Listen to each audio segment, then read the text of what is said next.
araw po sa lahat ng ating mga manunood, lalong-lalo na po sa ating mga SSS members at pensioners. Welcome po sa aking YouTube channel.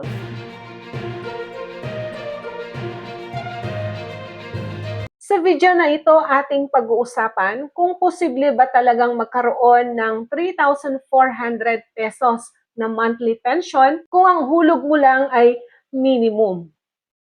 Yan po ang ating sasagutin sa video na ito. Para po makompute ang inyong monthly pension, meron pong tatlong formula si SSS para i-compute ito. Kung alin man ang mas mataas na resulta sa tatlong formula na ito, yan po ang magiging monthly pension ninyo. Ngayon po, yung tanong kanina, posible nga ba?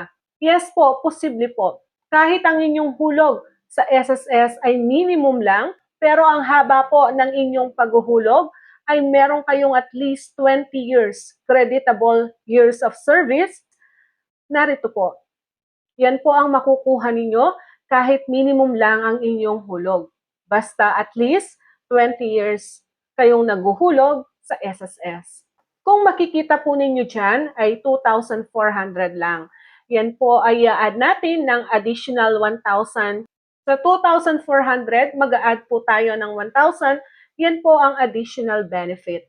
Ang benefit na ito yung ginawang pagtaas nung panahon po ni ex-President Rodrigo Duterte.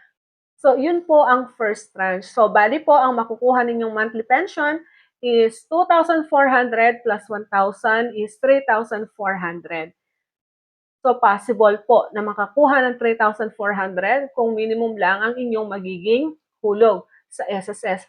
Basta meron kayong at least 20 years na paghuhulog sa SSS o yung tinatawag nating creditable years of service. So, reminder lang po, meron po tayong tatlong formula sa pag-compute ng inyong pension. So, yung tatlong yun po ang gagamitin ni SSS. Kung ano man yung resulta na pinakamataas sa tatlo, so, yan po ang magiging pension ninyo.